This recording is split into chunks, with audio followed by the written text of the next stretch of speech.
안녕하십니까. 하루의 경제 주식 마무리 경주마 수요일 순서 시작합니다.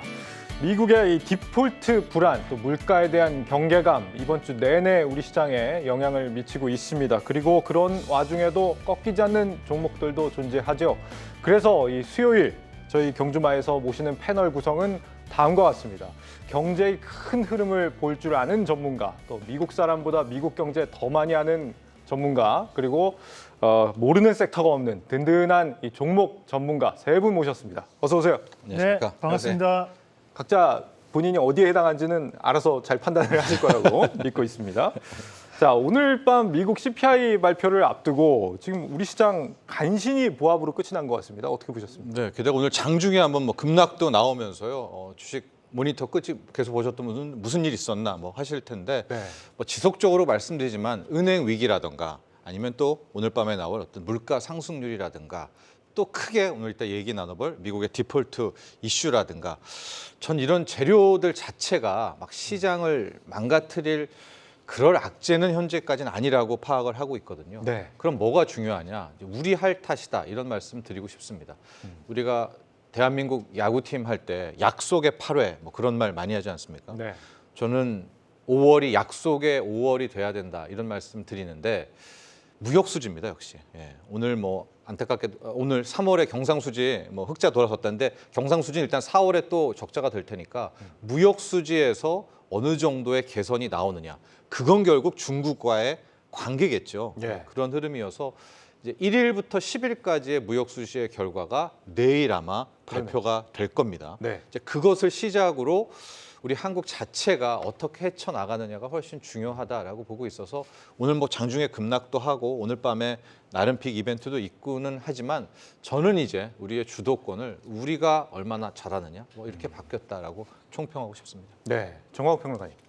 네, 말씀해 주신 대로 지금 물가 그리고 그 미국의 디폴트 문제 이런 부분에 있어가지고서 불확실성이 남아 있다 보니까는 사실 위든 아래든 크게 움직이지를 못하고 요 이벤트들을 앞두고서 좀 관망을 하고 있는 그런 증시 모습이 아닌가라고 생각이 됩니다. 예. 목소리가 오늘 많이 안 좋으세요?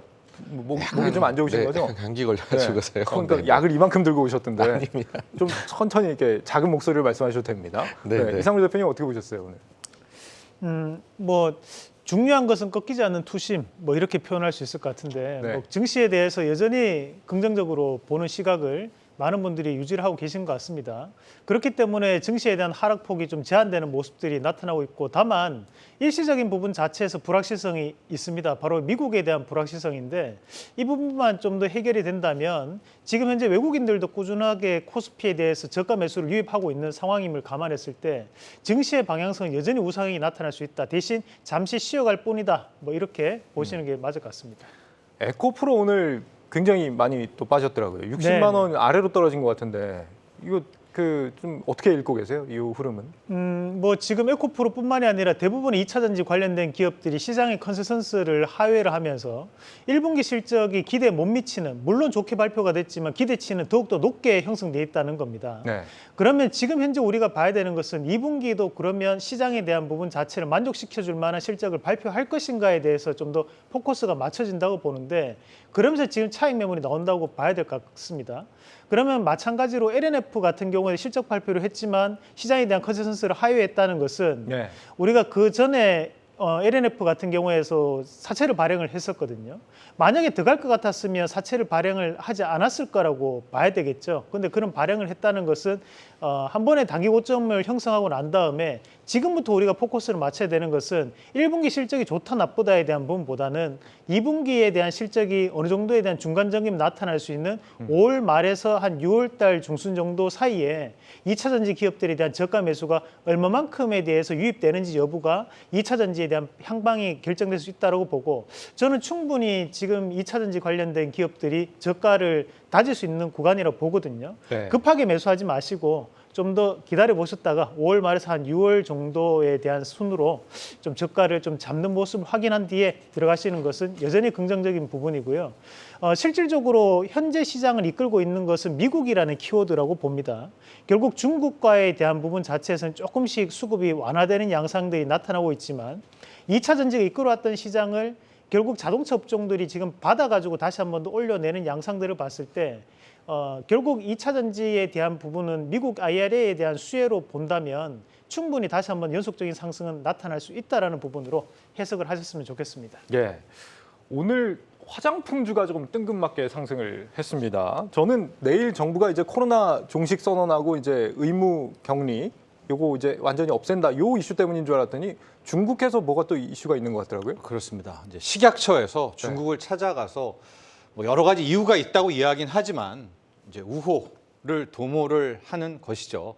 뭐 누차례 말씀드리지만 이제 세상이 일종의 신냉전 비슷하게 지금 나누어지고 있죠. 그래서 네. 한쪽에는 미국, 일본, 영국 그리고 이쪽에는 중국, 러시아, 산유국, 남미 이렇게 치열하게 좀 어느 정도 좀 구분되는 구도였고 네. 우리는 이제 미국 팀을 선택을 해서 가고 있습니다. 이제 이런 상황이 전반적인 흐름이기는 하나 경제적인 측면에서 볼 때 우리가 중국을 적대시하거나 놓치거나 버릴 수가 없습니다. 그 존재감과 비중이 크기 때문에 네. 그래서 그 정도의 정치적인 외교적 선택은 했다 하더라도 중국과의 경제적인 고리는 절대적으로 놓쳐서는 안 되고요.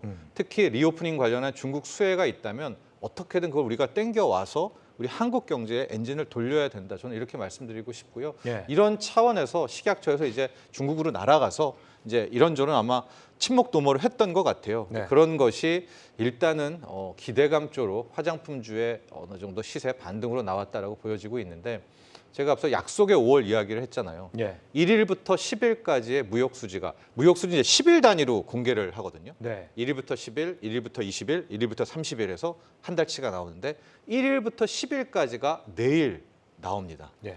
그러니까 부디 뭐 4월도 그랬고 3월도 그랬고 1월도 그랬고 10일부터 망가져요. 네. 그래서 이제 10개월, 12개월, 14개월 연속 무역 수지 적자가 나왔는데 이 고리를 끊으려면 내일이 꽤나 좋은 수치가 나와야 되는 거거든요. 기대하세요. 내일 좋은 수치? 큰 기대는 안 하고는 있으나 네. 오늘 이렇게 식약처도 중국과 날아가고 뭔가 있었다는 거가 하나의 좀 좋은 청신호였다라는 그런 바람은 가져보고 있습니다. 왜냐? 이렇게 무역 수지 망가진 것은 반도체와 중국 하나만 꼽자면 중국이거든요. 네. 반도체 절반 이상의 중국으로 수출을 하니까 그렇다면 결국 중국 쪽에서 물꼬를 터야 무역 수지 부분이 해결된다면 오늘의 이 화장품주의 반등이 부디 이제 내일부터 나오고 이제 앞으로 나오게 될 5월의 무역 수지 반등의 개선에 좀 하나의 청신호였으면 하는 예.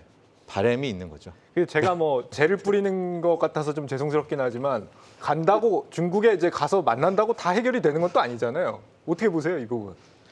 네, 지금 사실 이 문제는 우리하고 중국만의 문제를 넘어서 가지고서 미국과 중국과의 관계 이런 것까지도 봐야 되는 상황입니다. 네. 그러니까 사실 오늘 우리나라에서 적극적으로 대응하는 부분 이것도 호재로 작용을 했지만은 또 한 가지 말씀을 드리자면 미국이 중국의 그 메모리 반도체 산업의 성장을 막기 위해 가지고서 굉장히 노력을 하고 있지 않습니까? 근데 오늘 나온 그 파이낸셜 타임즈의 기사에 따르면은 미국의 그 장비 공급을 중국 업체가 받을 수 있을 것으로 보인다라는 또 뉴스가 나오기도 했습니다.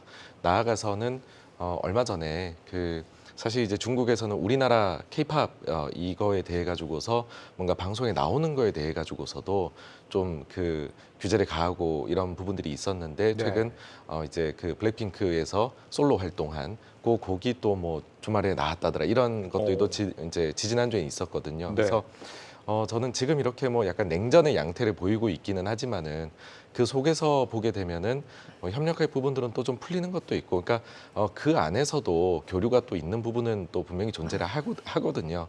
그래서 그런 점을 봤었을 때는 저는 사실 이제 화장품 쪽에서 뭐 말도 안 되는 너무 좀 우리만 강하게 받았던 이런 규제 같은 것들은 사실은 풀려져야 되는 부분이 아닌가라고 생각이 되고, 또 지금 보시면 우리가 일본하고 또 좀 가까워진 모습을 보이다 보니 중국에서는 그러면 이제 좀 중국이 밀려나는 모습이다 보니까는 네. 여기에서 뭐 한중일도 뭐 회담을 추진하자 이런 얘기도 나오는 그런 부분들도 있잖아요. 그래서 중국에서 오히려 이럴 때 우리에게 뭐 의외로 예상외로 어떤 분야에서는 당근을 또 던져줄 수도 있는 모습이지 않을까라는 생각을 해봅니다. 예.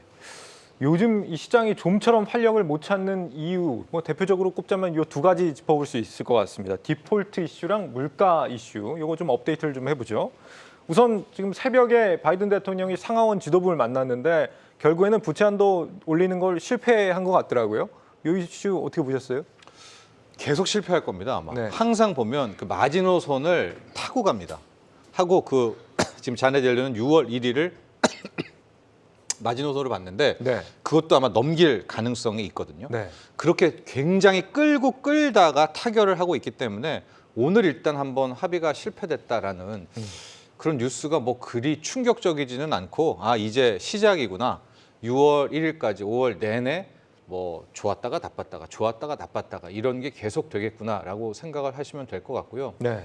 또 대비를 하셔야 될 게 역사상 단 한 번도 이 교섭이 실패한 적은 없었습니다. 그건 무슨 얘기냐? 미국 채권이 디폴트가 난 적, 지급 이자를 안 준 적은 단 한 번도 없었거든요. 근데 그 전 단계, 셧다운이라고 하죠. 정부 폐쇄는 꽤 있었어요. 뭐 트럼프 때도 있었고 오바마 때도 있었고.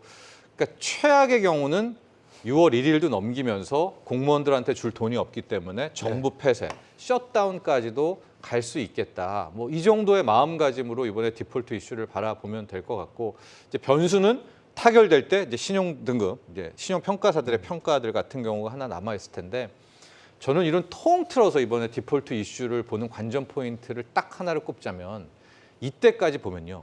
미국이 뭘 잘못하거나 미국에서 위기가 나거나 할 때 미국 잘못인데도 결과적으로 놓고 보면 그 주변국의 충격이 훨씬 컸고요. 미국 위기 때 달러가 더 강해져요. 네. 이게 거의 우리가 DNA에 박혀 있을 정도의 외우고 있는 논리거든요. 근데 제가 이번에 법정 채무 또 디폴트 이슈 안 난다 치더라도 관심 있는 거는 이번에 막 미국에서 나오는 내용, 미국 위기들이 겪었을 때 과거의 똑같은 패턴대로 달러가 강해지는지, 미국의 위기인데도 미국 달러가 강해지는지, 아니면 이번만큼은 예외여서 막 디폴트 때문에 난항 겪고 막 셧다운 될 때 달러가 보란 듯 급락하고 약세를 보이는지가 가장 중요한 관전 포인트라고 보여집니다. 그래서 만에 하나 또 미국이 디폴트 가지고 이런저런 막 내용 난리를 폈을 때 달러가 강해진다. 그러면 아 미국 여전하구나, 달러 여전하구나, 뭐 인정하면 될 것 같고요. 네. 그러나 이번에 예외적으로 미국의 문제, 미국의 위기에 달러가 약세를 보이는 정확한 흐름이 나온다면 아 저는 이제는 진짜 본격적인 달러의 추세 약세다. 뭐 이렇게 평가하는. 저는 오히려 그게 관전 포인트다 이렇게 말씀드리고 오히려 싶습니다. 그쪽을 지금 바이든이 이번에 해결 안 되면은 G7 회의 참석 안 할 수도 있다 이렇게 얘기를 했는데 이 부채 한도 협상하고 G7 회의하고 무슨 상관이 있는 거예요? 뭐 이제 일정 때문에 그런 이야기를 하는 것 같은데요. 네. 근데 사실 뭐 그만큼 아주 이제 이 협상에 대해 가지고서 소위 말해 각을 잡고 나서겠다 그런 의지의 표명 정도라고 생각을 합니다. 네. 저는 이제 그 이번 부채 한도 협상에 있어 가지고서 사실 그 많은 분들께서 많이 이제 걱정을 하시는 부분은 2011년도에 있었었던 뭐 이게 벼랑 끝으로 가게 되면서 결국에는 증시가 막 20%씩 급락을 했었던 거기에 대한 두려움이 남아 있으신 것 같은데 그때에 비해 가지고서는 조금 상황이 다르다는 얘기를 드리고 싶습니다. 그러니까 뭐냐면 그때 당시에 정치 지형을 살펴보게 되면은요. 그러니까는 그 금융위기를 겪고 나서 그 당시 제로금리에다가 양적 완화라는 사상 초유의 일을 겪었었죠. 네. 그러다 보니 와 이만큼 정말 돈을 풀어도 될까? 우리가 건전 재정을 해야 되는 것 아닐까? 그 와중에 정권 심판론이 굉장히 대두가 됩니다. 그래서 그 전해인 2010년도 말에 선거에서 공화당이 압승을 거두게 됩니다. 상하원 모두에서 상당하게 이제 상원에서는 물론 이제 그 다수당을 차지하지는 못했지만은 거의 이제 많은 의석을 차지를 했고요. 하원은 압도적으로 다수당을 차지를 하거든요. 그걸 바탕으로 해가지고서 협상에 강하게 나섰던 것이다라고 생각을 해요. 근데 지금은 어떠냐면 작년 선거를 다들 기억을 하시겠지만 의외로 민주당이 선전을 했고 둘 다 뺏기지 않을까 싶었는데 상원은 민주당이 가져갔고 하원의 경우에도 한 10석 차이 정도로밖에는 지지를 않았었습니다. 네. 거기다가 보시면은 공화당이 내부에서는 또 결집이 안 돼요. 그래서 의장을 선출하는 데에도 10차례 이상 그 의장 선출하는 게 밀려가지고서 이게 결정이 안 됐을 정도로 내부 단합이 안 되고 있고 그리고 이번에도 바이든한테 가져간 하원에서는 공화당은 이렇게 생각합니다라고 하는 부채 한도 협상안 그게 통과되는데 반란표가 나왔거든요. 그래가지고서 원래는 10석 차이인데 뚜껑을 열어놓고 보니 2석 차이밖에 안 나는 거예요. 개표를 해보니까. 네. 그래서 공화당이 강하게 나가기에는 사실은 이 건 아니고서 다른 걸 가지고서 결국에 원하는 거는 핑퐁을 잘 협상을 해가지고서 내년도 대통령 선거에서 공화당이 입지를 두각을 더 나타내고 싶다라는 게 저는 뭐 이번에 협상에 나서는 핵심이다라고 보거든요. 네. 그렇다라고 하면은 사실 이 건에 있어 가지고서 지금 합치되지도 그렇게 않아 보이는데 뭐 그렇게까지 강하게 나갈까라는 또 그리고 잘못돼 버리면은 잘못하면 이거 본인들이 덤터기 쓰는 거거든요. 그래서 오히려 다른 것들을 공략하지 않을까라고 생각을 합니다. 네, 결국에는 합의에 이를 것이다. 지난번에 이어서 이번에도 네. 그 말씀을 주셨어요. 아프시니까 목소리가 더 좋아진 것 같기도 하고 약간. 네. 그 우리 이상루 대표님께 그러면 궁금한 네. 점은 지금 실전 가시니까 이런 그 어쨌거나 한 2주 정도 앞으로 계속 진행될 거 아닙니까? 이런 바이든과 이 상하원 간에 계속 갈등이 있을 것 같은데 이 시기는 시장이 지금 어제도 그렇고 오늘도 그렇고 계속 좀 불확실성 속에 좀 부진한 상황을 이어가고 있단 말이죠. 네. 앞으로도 계속 그럴 가능성도 있고 이런 시장을 어떻게 좀 접근하고 계시는 거예요? 우리 개인 투자자분들이라든지 또는 이제 기관이나 외국인들의 입장에서 한번 풀어서 한번 봤을 때 국내 증시에 이 부분 자체 큰 영향을 미칠까를 한번 냉정하게 생각해 본다면 큰 영향을 미치지는 않는다고 보는 입장이 대부분이라고 봐요. 네. 왜냐하면 지금까지에 대한 부채한도 협상이 한 번 빼고는 대부분 다 타결이 되면서 넘어왔었고 항상 이제 이런 드라마틱한 반전을 이루면서도 결국에는 협상을 하면서 또다시 위기를 기회로 만들면서 넘어오는 모습들이 미국은 항상 보여왔기 때문에 국내 증시 안에서도 수급적으로 해석을 해본다면 외국인들의 매수가 연속적으로 이어지고 있는 모습들이었습니다. 그 말인 즉슨 지금 현재 미국의 CPI 발표에 대해서는 좀 더 촉각을 곤두세우고 과연 시장의 예상치보다 좀 더 높게 나타나면 어떡하지에 대한 불안감이 있을지언정 미국의 부채한도 협상을 하지 않을 것이다라는 위기감은 현재는 제한되는 영향밖에 없다라고 봅니다. 그러면 현재에 대한 시장에서는 오히려 오늘 발표 이후에 다시 한 번 더 방향성 자체가 드러날 수 있는 부분이라고 보고 저는 큰 영향은 없을 거라고 보고 오히려 좀 더 적극적으로 지금 시장은 임해야 되는 자리가 아닌가 그런 말씀을 드리겠습니다. 예. 지금 말씀하신 이 CPI 문제 있잖아요. 네. 그게 지금 4월에 또 CPI가 발표가 지금 오늘 밤에 나올 것 네. 같은데 지금 분위기가 이것도 심상치 않은 것 같습니다. 지금 보니까 컨센서스가 헤드라인 5.0%, 코어 CPI가 5.5%. 네. 왜 이렇게 높게 보는 거예요, 아직도? 그러니까 유가는 많이 떨어지고 원자재 가격은 떨어졌으나 네. 이게 생활 물가죠. 우리와 거의 똑같은 패턴이다라고 보면 될 것 같아요. 그쪽도 개인 서비스 물가 이런 기타 등등이 워낙 많이 올라 있고 또 생각만큼 떨어진다 했지만 렌트비 같은 것들도 지금 안 떨어지고 있기 때문에 그러니까 지난달이랑 똑같죠. 5%라는 것인데 그러니까 엄밀히 놓고 보면 지금은 미국도 그렇고 우리도 그렇고 고물가 시대에 살고 있는 것이고요. 네. 원자재 가격이 언제 다시 급등하게 될 때 물가는 또 튀어오를 수가 있는 그런 단계이기도 합니다. 그러나 계속 말씀드리지만 6월, 7월까지는 8월까지요. 대변수가 막 갑자기 깜짝 폭등이 없는 이유가 작년을 놓고 보면 다 8.3, 8.5, 심지어 작년 6월은 9.1입니다. 그때 국제유가는 한 115, 120달러였었거든요. 지금 네. 국제유가 뭐 70달러 수준 아니에요. 그러니까 네. 보험을 꽤 많이 들어놨다. 일종의 역기조 효과처럼. 그래서 고물가 시대이기는 하나 통계 지표로 YOY 전년 동기 대비로는 뭐 꽤나 5%대야 이렇게 나오는 이런 흐름이기 때문에 아마 저는 여름까지는 굉장히 룸이 있지 않나. 그러니까 막 또 물가 상승 나오면 어떡하지? 왜냐하면 유가는 우리가 매일 체크업이 되잖아요. 네. 유가가 막 내일 당장 100달러로 튀어오르지 않는 이상은 한 6월, 7월까지는 이 나오게 되는 헤드라인 CP 부분들은 좀 그냥 여유 있게 넘어가지 않겠나 이렇게 보고 있습니다. 예. 네. 근데 그런 것 치고 월가에서는 금리를 또 인상해야 된다 이런 목소리까지 나온 것 같아서 이 부분은 어떻게 보고 계신지. 근데 이제 그 금리 인상에 대한 부분은요. 지난번 최근에 있었던 5월 FOMC 회의에 대한 해석에서 그런 부분이 갈리는 것 같습니다. 네. 그러니까는 지난번에 회의 자체 내용이 보게 되면 과거 2006년의 사례를 끌고 와가지고서 금리 인상이 이번이 마지막이다라는 뉘앙스를 강하게 풍기기는 했지만 결국에는 데이터에 따라 가지고서 나중에 그 어떤 결정을 내릴지는 뭔가 이제 봐야 되는 것 아니냐 네. 그런 생각들을 투자자들이 하는 것 같고요. 그래서 막상 보시게 되면은 FOMC 회의가 있었던 당일에는 대부분의 투자자들이 다음 회의에서 이제 동결이 나오지 않겠느냐로 봤었는데 이제는 그 확률 분포 자체가 채권 선물 시장에서 오히려 20% 이상이 인상을 할 수도 있지 않겠느냐 이런 식으로 변해가고 있거든요. 네. 그런데 이런 양태 자체가 2006년하고 거의 판박이다라는 말씀을 드리고 싶습니다. 그때도 어땠냐면요. 2006년 6월이 마지막 인상이었고 이번에 성명서 내용하고 거의 동일한 내용을 연준에서 얘기를 했었습니다.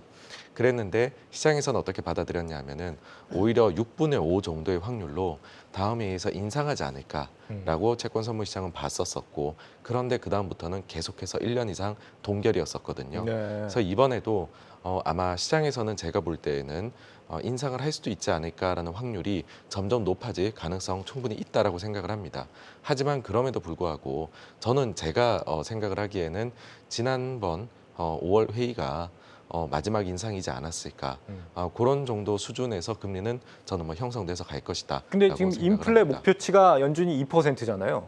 2% 도달하려면 아직도 한참 먼 거 아니에요? 그러니까는 연준의 2% 물가 목표에 대해 가지고서요. 2%로 나아갈 것으로 생각이 됩니다. 그러니까 딱 2%에 도달이 되어야지 긴축을 멈춘다가 아닙니다.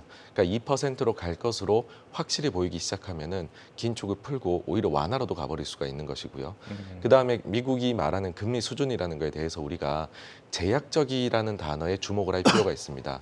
이거는 뭐냐하면 가령 예를 들어 가지고서요. 지금의 미국의 기준금리 점도표가 찍히는 걸 보게 되면 그들이 이야기하는 예상하는 근원 PCE 물가 대비해서 1.5에서 1.6 위에 찍히고 있습니다. 네. 만약에 이 근원 PCE 물가가 떨어지게 된다라고 하면 지금은 예상치가 어떠냐 하면은 3% 중반이거든요. 그러니까 5% 초반으로 금리 예상을 잡고 있는 겁니다, 연준도. 근데 이게 만약에 2% 중반으로 간다. 그러면은 1% 낮출 수가 있는 거잖아요. 4% 초반으로 기준금리 내릴 수도 있는 거잖아요.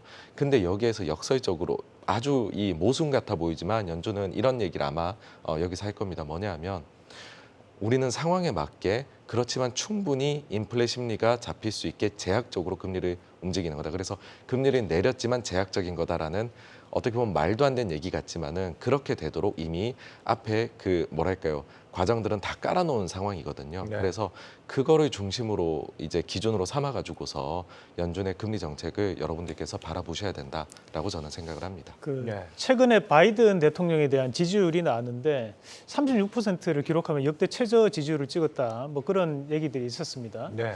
그걸 다르게 풀어보면 그러면 이런 최저 지지율을 찍었던 이유가 뭔가라고 물었을 때 답변이 최근에 경제 상황이 워낙 안 좋았기 때문이라고 미국인들이 답변을 했었거든요. 그 부분을 다르게 한번 풀어서 보면 일반적인 국민들 입장에서는 지수가 상승을 하면 경제가 좋아진다고 생각들을 많이들 하시고 지수가 빠질 때는 우리 경제가 그만큼 안 좋아진다는 생각들을 많이 한다는 거죠. 그러면 실제 미국은 경기 회복을 하고 있다는 것이 연준의 얘기지만 최근에 이루어졌던 은행들의 파산이라든지 이런 부정적인 뉴스들은 미국 국민들에게도 상당히 지지율적인 측면에서는 안 좋은 영향을 미쳤다고 봐야 될 것입니다.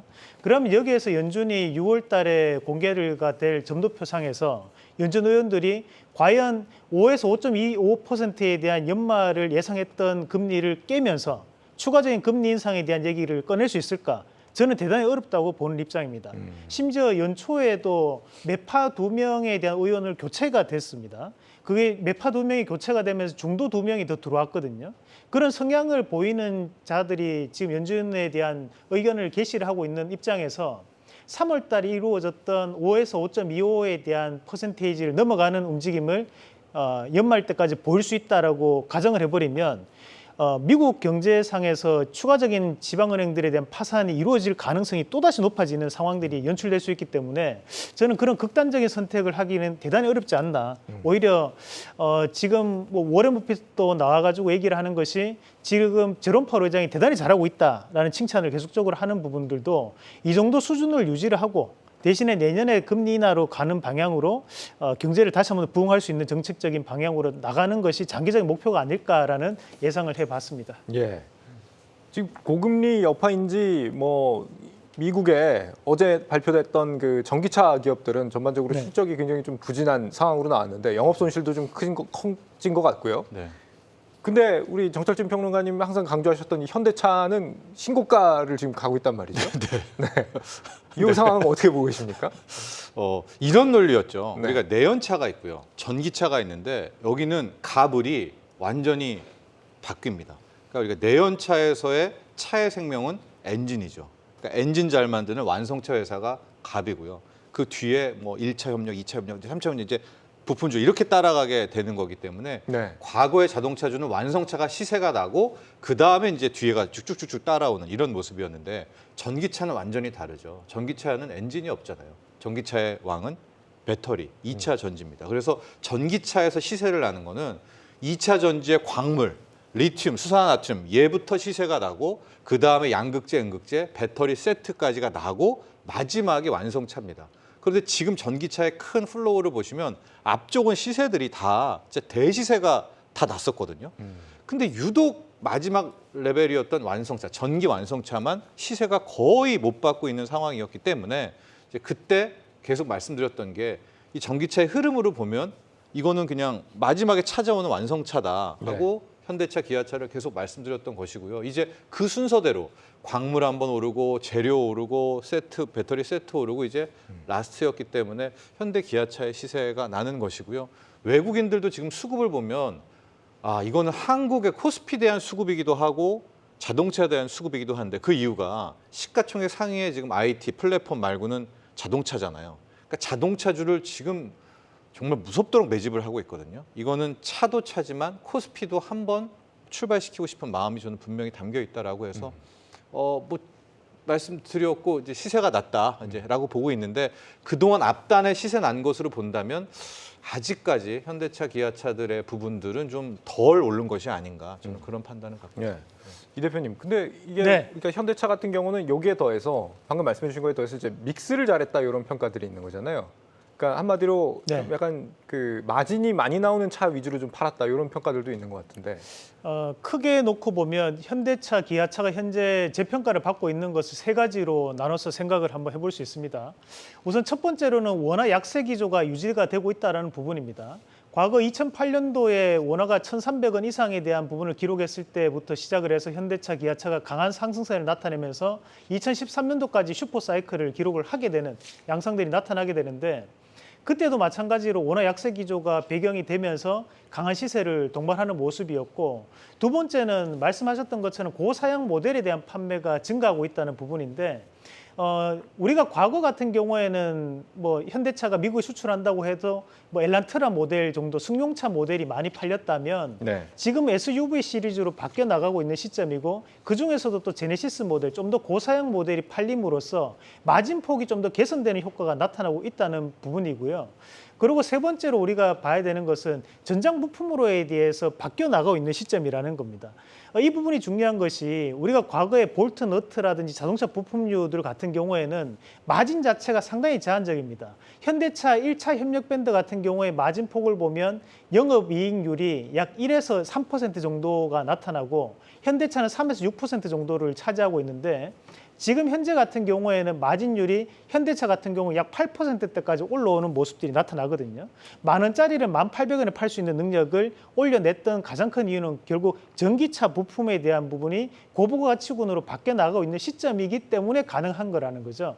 그러면서 자동차 부품주들도 함께 바뀌는 모습들을 봤을 때 지금은 판매율도 물론 판매율이 높아지는 것도 긍정적인 부분이지만 이런 배경적인 화면들이 존재를 하기 때문에 현대차에 대한 재평가 나타나는 부분 이런 부분을 본다면 추세적 상승 구간을 우리가 해석을 하셔야지만 지금의 상승을 제대로 바라보는 부분이 아닌가 그 말씀을 드리고 싶습니다. 근데 이 자동차 부품주 같은 경우는요. 제가 좀 여기서 고민할 부분이 한 가지 있는데, 그러니까 우리가 보통 가격 전가력이라고 할까요? 네. 그러니까 완성차 업체들, 현대차 같은 곳은 뭐 가격 전가를 협력 업체들한테 하고 본인들은 이제 완벽하게 수익을 누릴 수 있다 치면 이 말씀하신 자동차 부품주 같은 협력사들 경우에는 이 비용을 고스란히 좀 받아들여야 되는 원자재 가격 상승의 여파를 그런 부담이 있는 거 아니에요? 그래서 이제 자동차 부품주들이 최근에 선별적인 움직임을 보이는 가장 큰 이유 중에 한 개가 최근 들어서 강한 시세를 내는 종목군들의 공통점이 또 두 가지가 있습니다. 그 첫 번째 공통점은 전기차 부품을 납품하는 기업이라는 거고 두 번째 공통점은 미국 본토 바로 조지아와 엘라바마에 대한 85번 국도 벨트에 포함되어 있는 회사들이라는 거거든요. 네. 왜 이게 중요하냐면 사실 이제 우리가 85번 국도에 들어가 있는 기업들이 조지아, 엘라바마에 있는 국도인데 거기에 들어와 있는 기업들이 대부분이 현대차, 기아차가 미국에 진출할 때 함께 진출했던 1차 협력 밴드 업체들이 대부분 다 거기 들어가 있습니다. 그런데 지금까지는 우리가 현대차, 기아차에 국한되어서 조지아는 기아차, 엘라바마는 현대차에 납품이 이루어졌었다면 최근 들어서 이쪽에 들어오는 기업들이 퍽스바겐에 관련된 기업들이 여기 다 들어오거든요. 그리고 지금 일본의 혼다, 닛산도 다 여기 들어와 있습니다. 마찬가지 벤츠, BMW 납품하는 기업도 여기 다 들어와 있습니다. 포드도 마찬가지고요. 그 말인즉슨 현대차, 기아차의 협력 밴드 업체들이 지금까지는 현대차, 기아차에만 계속적인 물량을 대다가 지금부터는 좀 더 매출처를 다변화할 수 있는 기회가 생겼다라는 부분이죠. 네. 그런 부분으로 해석을 한다면 지금 자동차 부품주들 중에 대표적인 예로 뭐 덕양산업 같은 기업들도 매출 1조 이상의 영업이익이 300억이다. 근데 시가총액이 1000억이에요. 그럼 우리가 매출 1조가 나오는 회사가 영업이익이 300억, 400억씩 나오는데도 시가총액이 1000억이라면 저렴하다고 우리가 시장에서 판단할 수 있거든요. 네. 그런 것들에 대한 재평가가 나타나고 있는 과정들이다 보니까 저는 자동차 부품주들도 지금은 충분히 마진폭을 개선할 수 있는 부분이 형성될 가능성이 높다라는 부분으로 해석을 하셔야 될 것 같습니다. 네. 국도가 그 85번인지는 또 어떻게 하셨어요? 대단하신 것 같고요. 네. 그 도로가 애틀란타에서 몽고메리까지 이어진 네, 도로인데 네. 거기에 있는 대부분의 이제 네. 회사들이 수혜를 받는 기업이라고 보시면 네, 됩니다. 알겠습니다. 자, 미국 시장 이슈와 자동차 업계 이슈까지 지금 얘기를 나눠봤고요. 다음으로 윤석열 정부가 이제 1년이 지났습니다. 보통 이제 우리는 5년 단임제잖아요, 대통령이. 그러다 보니까 집권 2년 차부터 이제 정책 모멘텀이 나온다 이렇게 평가들을 많이 하는데 그런 의미에서 정책 관련주들 지금 현 상황 한번 짚고 가볼까 합니다. 정광욱 평론가님 지금 보실 때 이 정책 관련주들 현재 상황은 어떻다고 좀 평가를 하세요? 네, 사실 그 동안에 주식시장이 그렇게 좋지를 못했습니다. 그러다 보니까는 정책 관련주와 사실은 좀 저는 별개로 이 주식들이 뭐 좀 이제 기대를 가졌지만은 별로 그렇게 좋은 성과는 못 거두지 않았나 싶고요. 네. 특히나 이제 뭐 원전 관련해 가지고서 주식들의 경우에는 이미 이제 그 부분이 만약에 정권의 교체가 되게 되면은 수혜를 받지 않을까라고 해가지고서 그 전에 시세가 또 좀 났었던 측면도 있습니다. 그래서 그 뒤에는 지금 또 오히려 지금 실제적인 모멘텀 자체는 안 나오다 보니까는 더 좀 더 이렇게 하락하게 되는 측면도 있는 것 같고요. 또 한 가지로는 부동산 시장에서 결국에는 엄청나게 규제 완화 같은 것들이 나오지 않겠느냐 그런 얘기들도 했는데 사실 이제 완화는 엄청나게 나왔습니다. 하지만 그럼에도 불구하고 부동산 시장 자체가 뭐 PF부터 해가지고서 너무나도 많은 사건 사고가 있었습니다. 그래서 시장 자체가 많이 죽어버렸죠. 그러니까 이 부분이 반등을 좀 주기 위해 가지고서는 이거는 이제 정책이 먼저 이끌고 가고 있는 게 아니라 정책이 상황에 따라서 후행적으로 풀어주는 형식으로 가다 보니 사실은 모멘텀을 전혀 받지 못했었던 그런 상황으로 1년 동안 흘러온 것 같습니다. 네. 지금 원전주는 이제 돌이킬 수 없는 상황까지 온 거 아닌가 싶기도 한데 처음에 이제 탈원전 폐기한다고 해서 기대감을 모았다가 이제는 이제 마음대로 수출도 못하는 상황까지 와버린 거 아닌가요? 그렇습니다. 개별적인 이슈는 역시 미국의 웨스팅하우스의 뭐 방해죠. 일종의 목리 때문에 뭐 이렇게까지 왔다라고 볼 수 있는데 네. 저는 좀 더 근원적인 문제를 고민해 봐야 되지 않을까라고 보고 있습니다. 우리 뭐 인류가 에너지를 썼죠. 그러다가 가장 최근에 놓고 보면은 이제 패권이 영국에게 있었던 대영 제국 시대 때는 석탄이 세계 에너지원이었고요. 패권이 미국으로 넘어가면서부터는 이제 석유의 시대가 열렸고 지금 우리는 석유의 시대에 살고 있죠. 네. 근데 이제 석유의 시대를 2050년에는 완전히 끝내자 하고 적어도 2030년부터는 반 이상은 끝내자라고 합의를 이제 다 봤어요. 그러니까 석유는 이제 거의 이 에너지원에서 자리에서 나온 겁니다. 그럼 이제 누군가가 석유를 대체할 새로운 에너지원, 석탄, 석유 그 다음 게 와야 되는데 그 다음이 아직 모르거든요. 네. 그래서 어떤 사람은 수력이라고 하고 어떤 사람은 풍력이라고 하고 또 태양광 얘기도 나오고 천연가스가 좀 더 갈 거야. 그리고 이제 SMR로 말되는 원전이 또 그 새로운 왕자를 누릴 거야. 이들을 통칭한 이제 그 다음이 수소입니다. 이 수소를 캐기 위해서는 이 어쨌든 신재생 에너지가 필요하니까. 근데 윤석열 정부는 그걸 이제 원전이라고 찍은 겁니다. 그래서 네. 다시 이제 탈원전을 폐기하고 원전으로 가자라고 선거 때부터 공약을 하고 했었는데 이 세계적인 흐름을 보니까 미국이 일단 그쪽으로 출발을 안 시키는 거예요. 오히려 태양광이라든가 풍력 쪽으로 그러니까 미국이 가버렸고 중국도 수력을 세게 밀다가 가뭄 홍수 몇 번 나더니 이제 수력 버리고 태양광 풍력으로 돌아섰고요. 독일은 이미 완전히 태양광으로 또 뭐 풍력으로 가고 있고 프랑스가 그나마 원전 때문에 원전 했는데 그거 역시도 교체하기 위해서 원전을 들이민 거였었죠. 그 녹색 레벨 거기에. 네. 자신들이 막 원전을 가려고 했던 것도 아닌 것 같단 말입니다. 그러니까 세계가 따라가야 되잖아요. 막 세상에 지금 새로운 에너지원을 막 고민하고 있는데 우리만 원전을 갈래다가 멈췄고 그렇게 되니까 주식시장은 똑똑하고 당연히 원전주들이 그거 상황들을 그 고민을 고스란히 반영하고 있다라고 보고 있어서 네. 윤석열 정부도 이제 2주년이 새로운 2년차가 출범되지 않습니까? 그 고민 분명히 해봐야 될 것 같아요. 과연 이 석유 다음이 원전이 맞나? 그걸 각 세계와 한번 보조를 맞춰서 또 다른 신재생 에너지가 지금 대세가 되는 거 아니야라고 한다면 정책적으로 그 에너지를 찾아가야 된다고 보거든요. 그래서 뭐 원전주가 이렇게 죽을 쓰는 이유도 그런 고민이 저변에 깔려 있다 이렇게 평가하고 있습니다. 저희 좀 방향성이 안 맞았다 이런 말씀이시고요. 네. 사실 이제 우리가 그 윤석열 대통령이 당선되고 난 다음 3월 10일 날 가장 먼저 올랐던 관련된 기업들이 원전 관련주였습니다. 하지만 이제 시장은 IQ가 600이라는 얘기를 흔히들 하거든요. 그 정도로 상당히 돈에 대해서 민감하게 움직이는 것이 시장의 분위기입니다. 시장은 전 세계를 보더라도 사실 우리가 탈원전까지는 아니더라도 유럽도 대부분 다 감원전 정도는 하고 있는 그런 글로벌적인 분위기라는 겁니다.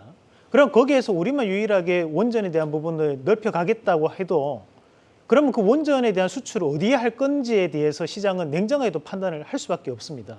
그렇다 보니까 원전 관련주가 가게 되면 직접적으로 실적에 대한 개선이 이루어지는 업체들이 한전 삼총사, 한전기술, 한전 KPS, 한전산업, 한국전력 이런 기업들이 되는데도 불구하고 주가는 꾸준하게 빠져서 내려왔다는 겁니다. 그 말인즉슨 원전 관련된 부분 자체에서에 대한 실효성 자체가 시장에서는 상당히 설득력이 떨어지지 않나라고 이미 시장은 판단을 하고 있었다라고 가정을 해야 되는 부분이고 그렇다 보니까 오히려 최근 들어서에 대한 주가 움직임을 보더라도 태양광이라든지 풍력 관련된 기업들이 작은 호재에도 불구하고 강하게 움직이는 모습들이 많이 나타나고 있습니다. 그 말인즉슨 여기에서 정부 정책에 대한 방향만 조금만 틀어준다면 오히려 태양광이나 풍력 같은 이런 재생에너지에 대한 부분으로 정책에 대한 지원이 조금만 들어가 준다면 오히려 시너지는 더욱더 크게 나타날 수 있다고 저는 판단할 입장이고 원전 관련된 기업들에 대한 장기 투자보다는 테마성에 대한 트레이딩 전략으로만 좀 더 접근하시는 방법으로 대응하면 좋겠다는 말씀, 저의 개인적인 의견을 좀 드리도록 하겠습니다. 두 분 다 지금 원전 정책에 대해서는 좀 상당히 좀 회의적인 말씀들을 해주셨는데 정광욱 평론가님 희망은 좀 없는 걸까요? 지금 어쨌거나 뭐 정부도 웨스팅하우스랑 뭐 같이 해나가는 방법이라든지 소송전에서 웨스팅하우스를 이기면 또 독자 수출도 가능한 거잖아요. 희망 없나요 지금? 그러니까는 그 투자자들이 제일 싫어하는 부분이 불확실성이라는 부분인 것 같습니다. 그러니까는 우리가 우리 마음대로 이 회사가 자기 운명을 결정할 수 있느냐, 아니면 이 부분에서 보이지 않는 손이 결국에는 훨씬 더 큰 영역을 차지를 하느냐. 근데 원전은 그 보이지 않는 손의 영역이 굉장히 큰 주식이다라는 것이고요. 사실 그런 주식은 투자자 입장에서는 접근을 할 때 좀 좋아 보이는 소식이 있어도 사실 그래도 또 싸게 사면은 이런 게 수익이 나기는 하거든요. 그래서 최대한 이런 주식들을 만약 관심이 있으시다라고 하면은 사실 우리가 뭐 펀더멘탈만 가지고서 주식인 것이 아니라 펀더멘탈 가치하고 가격과의 괴리에 따라 가지고서 수익이 나는 것이니까는 그런 불확실성을 감안해서도 저렴하다 할 때가 뭐 매수하기엔 좋을 때일 거고요. 그러니까는 그런 불확실성은 항상 가져가야 된다. 이고 그 다음에 또 원전에 관련해 가지고서 만약 투자를 하신다라고 하면 굉장히 긴 호흡을 하셔야 됩니다. 그러니까는 실제로 수주가 나오고서 그게 실적으로 찍히기까지는 이게 정말로 긴 시간이 걸리거든요. 네. 그래서 그런 부분도 좀 감안을 하셔가지고서 투자를 하셔야 되는, 뭐 소위 말해가지고서 이거는 좀 난이도가 높은 저는 그런 분야다라고 그렇게 생각을 합니다. 네. 지금 다음으로 건설주도 이번 정부에서 굉장히 좀 기대를 모았던 것 같긴 하거든요. 뭐 어쨌거나 부동산 규제 완화를 한다. 앞서서 이제 정광욱 평론가님도 말씀하셨듯이.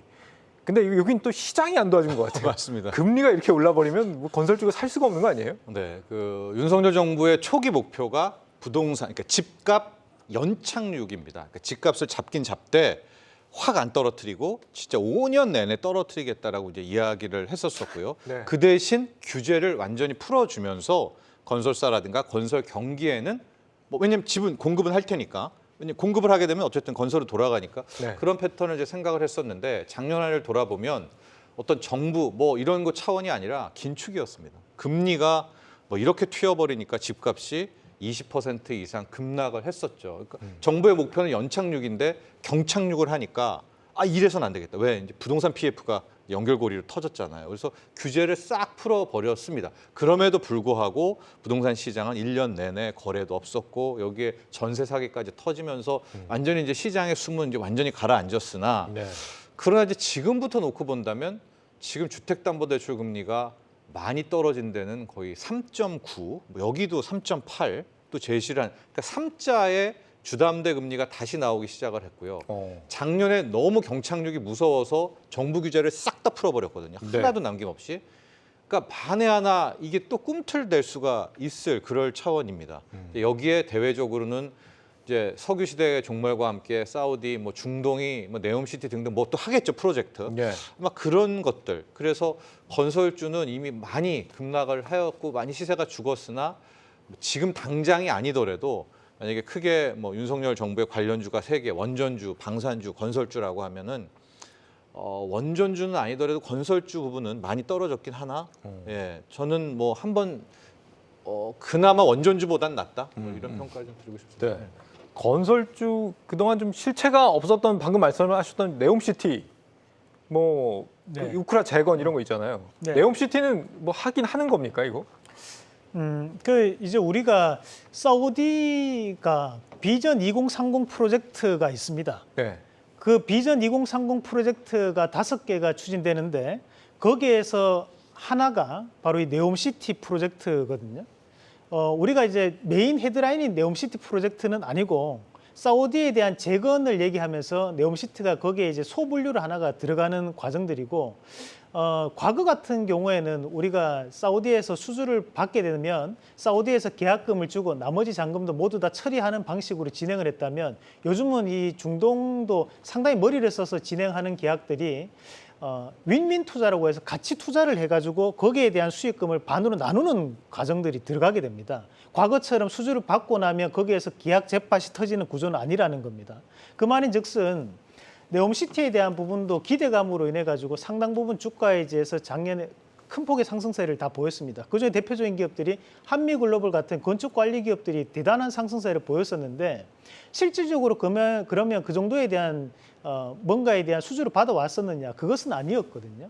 말 그대로 기대감이 그만큼 컸다는 거고 그러면 이제 국내 건설주들 같은 경우에도 그런 기대감을 가지고 다시 한 번 더 수주를 받을 수 있느냐라는 부분인데 이것은 우리나라뿐만이 아니라 전 세계가 모두 다 이 네옴시티 프로젝트에 대한 부분 자체에서 도전을 하고 있다라는 부분이라는 겁니다. 그만큼 이제 경쟁률이 상당히 지금은 심화되어 있는 그런 양상되기 때문에 우리가 무작정 이런 기대감을 가지고 달려들기에는 조금 난이도가 있는 부분이 아닌가라는 말씀을 좀 드리고 싶고 그렇다 보니 이제 건설주들 같은 경우에도 공략 대응 방법은 결국 저가에 대한 부분에서 낙폭과대에 대한 부분에서에 대한 일시적인 반등은 가능하겠지만 그런 반등들이 제한될 수 있기 때문에 우리가 단타보다는 조금 긴 시간을 두고 앞으로 주택에 대한 부분 자체 가격 상승도 다시 한번 나타날 거야라는 그런 기대감으로 뭐 최소 1년 이상에 대한 부분으로 진행을 하셔야지 되지 않겠나라는 말씀을 좀 네. 드리도록 하겠습니다. 요즘 중국하고 사우디하고 또 관계를 보면은 이 수주가 네옴시티가 또 우리한테 올 건가 좀 회의적인 생각도 좀 들기도 하고요. 실제 중국에서 수주를 받고 있는 세부적인 사항들도 많고 그래서 또 사우디가 그만큼 또 중국에 대한 기술력을 보고 실망하고 있다라는 뉴스도 있습니다. 그래요. 그렇다 보니까 뭐 우리가 뭐 지금은 한번 좀 더 계속 지켜봐야 되는 그런 부분이라고 보고 그건 좀 고무적이네요. 사실 이제 우리가 GS건설 같은 기업들도 아파트 가격이 오르기 전에는 해외에 대한 수주가 매출의 약 80% 정도를 차지를 했었거든요. 네. 근데 요즘에 그 매출 비중을 보면 아파트에 대한 매출이 55%, 해외 매출이 45%입니다. 그 말인즉슨 주택 경기에 대한 영향을 그만큼 많이 받고 있다는 거죠. 네. 근데 지금 현재 주택 경기는 계속적으로 하락세를 나타내고 있기 때문에 우리가 먼저 주택 경기가 살아나야지만 이런 건설주들에 대한 반등이 강하게 이루어질 수 있다라는 부분으로 전제하고 보는 게 맞지 않을까 그런 말씀드리겠습니다. 네, 앞서 이제 정철진 평론가님이 말씀하신 것처럼 주택 경기가 그러니까 금리가 좀 주택담보대출이 좀 떨어지는 부분도 있다는 말씀도 주셨고 또 사실 이제 분양 아파트 같은 경우는 기존 집들과는 다르게 또 가격이 올라가고 있거든요. 지금 뭐 평당 가격이 전국으로 보니까 소형 아파트가 평당 2천만 원을 전국적으로 돌파를 했다. 올라가고 있다는 얘기잖아요. 이런 건 좀 기대해 볼 수 있는 포인트 아닐까요? 어떻게 보세요? 네, 결국은 가격 지표가 좋게 되면은 뭐 건설주들에게 기대해 볼 만한 부분들이 분명히 생겨나는 건 사실입니다. 그런데 실제로 건설사들의 수익을 봐가지고서는 일단 미분양 문제가 해소가 돼야 될 거고요. 네. 그리고 이 미분양 문제가 계속해서 좀 이거는 현실적으로 더 들어올 텐데 그런 과정에서 이거를 해소해 나가는 과정에서는 공급을 또 좀 줄여가지고서 조절해가지고서 그걸 잡으려고 할 것이다라는 것이죠. 그래서 건설사들이 국내에서 현실적으로 다시 돈을 뭐 잘 버는 걸로 돌아서기까지는 사실 시간은 꽤 많이 걸릴 겁니다. 그러다 보니까는 그런 상황에서는 조금 개별적으로 접근을 해야 되고 개별적인 접근이다라는 거는 결국 이들도 사업장에 따라 가지고서 수익률이 다 천차만별이거든요. 네. 뭐 완판되는 곳은 잘 되는 곳도 분명히 나올 거고요. 지금 어쨌든 최악의 투심에선 돌아섰으니까 그 점을 고려를 해보면은 만약에 이제 이쪽에 좀 투자를 좀 고려를 해보신다라고 하면 사업장들을 하나하나 뜯어봐가지고서 요거는 저는 그 섹터 전체로 접근하시기보다는 개별 종목 하나하나를 가지고서 접근을 하셔야지 매력을 찾을 수 있을 것이다. 그렇게 바라봅니다. 예. 아니 좀 정리를 해보면 원전도 좀 아니고 건설도 좀 아쉽고 평론가님 그러면 이제 남은 정책 관련주 뭐 좀 기대해 볼 만한 거 없습니까? 새로운 정책이 나와야죠. 네. 그래서 제가 앞서 말씀드렸지만은 그러니까 우리도 새로운 에너지 정책이 지금 너무나도 필요할 것 같습니다. 이제 내일 아마 전기요금을 올린다 뭐 이런 이야기도 하고 가스요금 발표도 아마 내일 날 것 같은데 지금 전기요금, 가스요금 올리는 것도 중요하지만 진짜 중요한 문제는 석유의 시대가 진짜 끝나가고 있습니다. 네. 2025년이 되면 내연기관차 주요 브랜드에서 만들지도 않고 있고요. 그럼 지금 우리나라가 석유 다음 시대에 대한 고민을 지금 준비해야 되고 있거든요. 근데 그게 정말 원전이 맞을까라는 것들을 한번 이제 윤석열 정부에서도 저는 생각해 봐야 된다라고 해서 태양광, 풍력, 수소 뭐 이런 거. 그렇죠. 이제 새로운 에너지 정책에 대한 고민하고 이런 새로운 에너지 정책은 정부 자금으로 집행되는 거거든요. 미국도 그렇잖아요. 그러니까 거기에 정부 재정이 들어가야 되는 거기가 새로운 이제 윤석열 정부 관련 주가 되지 않을까라고 네. 보고 있습니다. 네. 방산은 어때요, 이 대표님? 방산주 지금 그래도 그나마 좀 잘 나가지 않아요? 네, 뭐 지금 뭐 우리가 방산 수출에 대한 부분 자체가 뜨면서 과거에는 이제 우리가 빅텍, 스페코, 뭐 퍼스텍 이렇게가 이제 방산 삼총사 테마주라면 요즘 이제 독수리 오형제가 뜹니다. 그래서 하나에어로스페이스, 뭐 한국항공우주, 현대로템, 뭐 그리고 LRG 넥스원 이런 기업들이 지금 상당한 강세를 보이고 있는데 지금 이제 수출이 동반되면서 움직임이 나타나는 과정들이기 때문에 그런 이제 독수리 오형제 관련된 기업들을 먼저 우리가 좀 더 눈여겨 보신다면 충분히 효과는 나타날 거라고 보고 특히 이제 그 중에서도 이제 K전차에 대한 관련주, 현대로템에 대한 분위기가 지금은 수출에 대한 부분으로 이어지고 있는 양상들이거든요. 여기서 기억하셔야 되는 것은 우리가 직접적으로 우크라이나에 지원을 하는 것은 아닙니다. 우회로를 통해서 지원이 될 수도 있고 안 될 수도 있는 부분입니다. 다만 네. 우리는 폴란드에 수출을 하고 있는 거죠. 그 부분 자체를 좀 더 기약을 하시면서 폴란드 쪽의 수출 물량이 늘어나고 있다 또는 이제 줄어들고 있다를 좀 체크를 하신다면 공략 방법이 좀 더 쉽지 않을까라는 말씀도 함께 드리겠습니다. 그 전쟁을 호재라고 표현할 수 있는지 모르겠습니다. 그냥 반사 이익 정도라고 해두죠. 네. 방산이 지금 우크라이나 전쟁의 반사 이익을 보고 있다고 생각이 되는데 앞으로 더 갈 수 있다. 지금 뭐 푸틴 같은 경우는 뭐 어제였나요? 이걸 우크라이나를 전쟁이라고 아주 못을 박았더라고요. 그전에는 뭐 특별 군사작전 이렇게만 얘기를 하다가 앞으로 전쟁이 더 이어진다는 의미 같기도 하고 어떻게 생각하세요? 이 부분에서는 사실 그 이번에 우크라이나 전쟁이 촉발시킨 것이긴 하지만은 우리 기업들이 그동안 잘하고 있던 것들이 주목을 못 받다가 이제서는 좀 꽃을 피우고 있는 것이 아닐까라고 생각을 합니다. 네. 그러니까 그동안에 잘하고 있지만은 사실 이거 자체가 수주를 따기에는 여러 정치적인 면들이 작용하기 때문에 우리가 우리 기술이 좋다라고만 해가지고 나가기는 어렵거든요. 근데 지금 그 군수 복합 기업들 사이에서 어떻게 보면은 수급에서 빈틈이 생겼고 그러다 보니 우리 것도 한번 쓰게 되는 그런 상황이 되었다 보니까는 일단은 첫 번째는 기대감으로 한번 올랐고 그 뒤에는 실제 납품이 되면서 이익이 좋아지면은 또 한번 레벨업이 될 것이고 그 다음엔 사실 이쪽에서는 대금 회수가 제대로 되느냐 그 다음에는 추가적으로 발주가 또 거기서 만족해서 나오냐 이걸로 이어지는 거거든요. 그래서 저는 이제 그 단계로 넘어가고 있는 이제 방산주들은 그런 단계가 아닐까라고 생각을 합니다. 네. 방산주 정철주 평론가님 또 마지막으로 좀 짧게 들어보죠. 이미 시세가 좀 낮죠. 예. 그렇기 때문에 저는 뭐 개인적으로 한번 시세가 나면 또 안 난 걸 찾아가는 게 더 유리하지 않을까. 그러나 뭐 방산주 같은 경우는 네.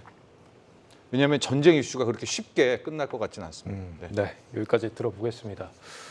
네, 투자하는데 이 불확실성만큼 답답한 게 없죠. 하지만 이 불확실성을 잘 견뎌내는 일을 잘 견뎌낸다면 또 우리가 그만큼 또 성장하는 일이 된다라는 점 잊지 않으셨으면 하는 바람입니다. 내일 뵙겠습니다. 고맙습니다.